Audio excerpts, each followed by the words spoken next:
Okay, so we're going to do factoring quadratics, but we're going to use a special way that I've taught that I've had a lot of success with, and I'd like for you to try this at least for the first couple assignments. And then if you're still not getting it, or if you like a way that you've learned in Algebra 1 better, you can do that. I will post the AC method as well, but try to do it this way. And see if you like it, and then if not, you can do whatever way you want, really. I just need you to be able to know how to factor. This is one of the most important things in this class that we're going to use for the rest of the year, and you got to be able to get it down and do it really well. So real quick, a couple of terms that we haven't really talked too much about, but a binomial is an expression with two terms, the x plus 5. Those are each a term, so that is called a binomial, x plus 5. A trinomial would be an expression with three terms, like the quadratic x squared plus 3x minus 10. That's three terms. That would be a quadratic. So basically, you should know or remember already that if I'm multiplying two binomials, you would do your FOIL or distributing twice, that you would do x squared plus 3x plus 5x plus 15, and then the two in the middle combine to be 8, and it makes this trinomial. Well, what we're going to be doing is the opposite. Factoring is the opposite of that multiplying. So just like if I multiply 3 times 2, it's equal to 6. When I find the factors of 6 is 3 and 2, and 3 times 2. So we're going to be going from the trinomial and see what two binomials multiply to be that trinomial. Okay, so I have the steps here, and we'll go through the steps as we're doing this first example. Okay, so we set up a t-chart, and you have two columns here. Column 1 is the two terms that will multiply to be the first term. In this case, and for all the easy ones, when it's just x squared, the only thing that multiplies to be x squared is going to be x times x. So it's going to be x times x. And the second column is what two numbers multiplied to be the last term. 28, the first thing that comes to your head may be 7 and 4. You got to pay attention to your signs. Because it's a negative 7 or a negative 28, one of them has to be a negative, because you have to have a negative times a positive to make it multiply to be negative 28. But you have to find the right combination. So one of them has to be a negative, and what has to happen after this? You're not done until everything checks out right.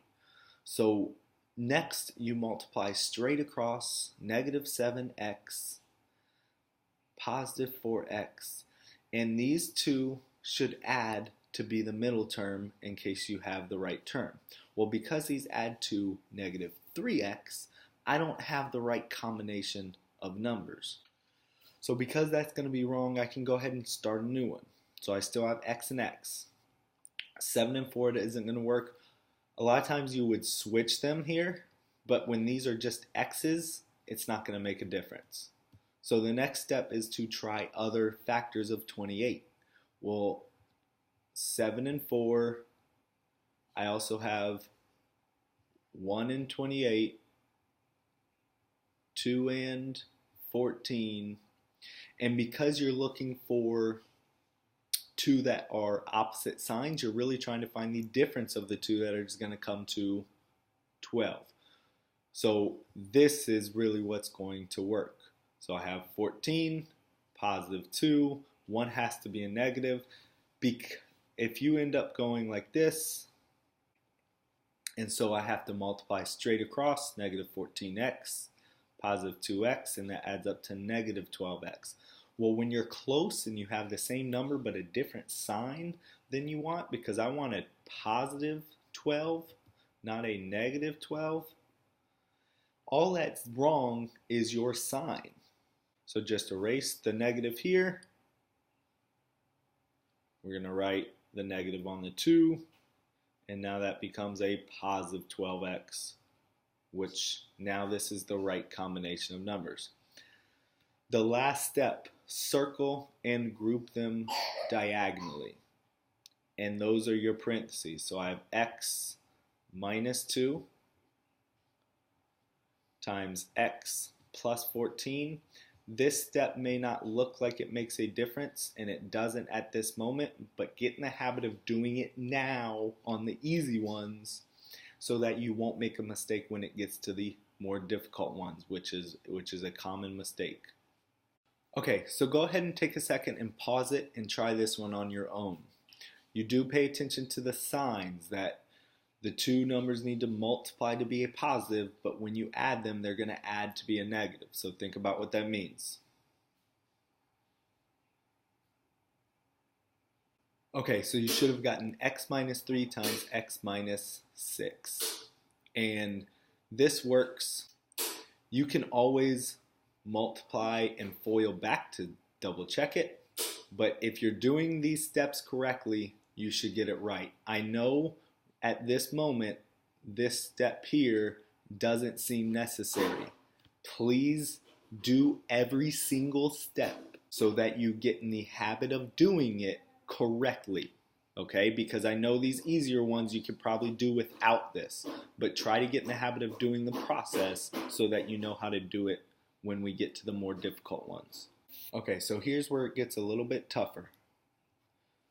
The first column still has to multiply to be this first term, but it's not just x squared anymore. So it is still going to have the x and the x because there is an x squared in that term, but you have to look at all the possibilities of multiply to be 3. Well, because it's 3, the only option to multiply to be 3 is 3 and 1. So I have 3x times 1x becomes 3x squared.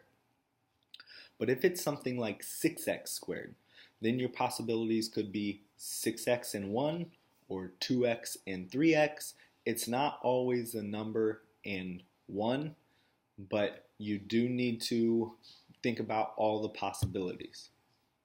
So then the possibilities of multiply to be negative 10. Well, because it's a negative, one has to be positive, one has to be negative. And if you start looking ahead and what's going to happen, okay, it may help. I always try the two that are closer together first. So my options for 10 are 5 and 2 or 10 and 1. Now those two numbers do not need to add up to be 13. Okay? I don't need 5 and 2 to add up to 13 or 10 and 1 to add up to 13. They don't add up till 13 until after you multiply straight across and then add. So if you do it like this is going to be, and you can kind of start to see 6x negative 5. Okay, that's not going to work.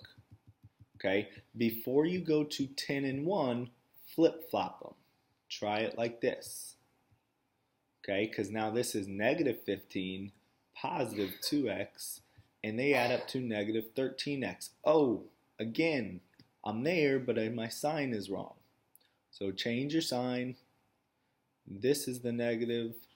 This is now positive, and they add up to positive 13x. Now I got the right spot. I'm only going to make you circle one of them so you can keep it cleaner, showing me that you're at least grouping them diagonally, because this is where it does make a difference. That 3x needs to be in the parentheses with the negative 2 and the x with the 5. Okay, so you take a moment, pause it, and try this one on your own. Remember, pay attention to the signs and also all the possibilities. Pause it.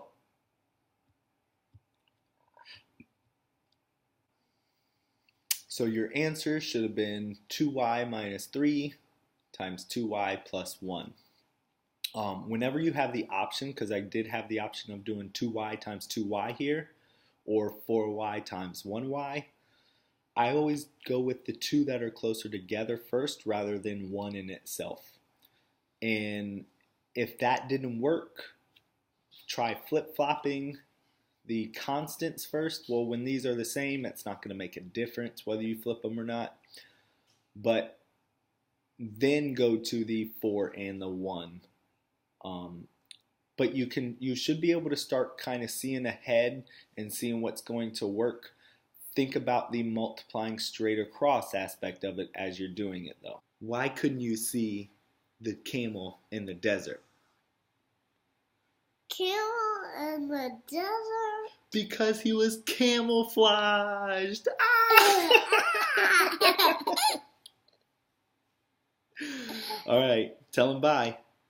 Bye. Say peace out, dog. Peace out, dog.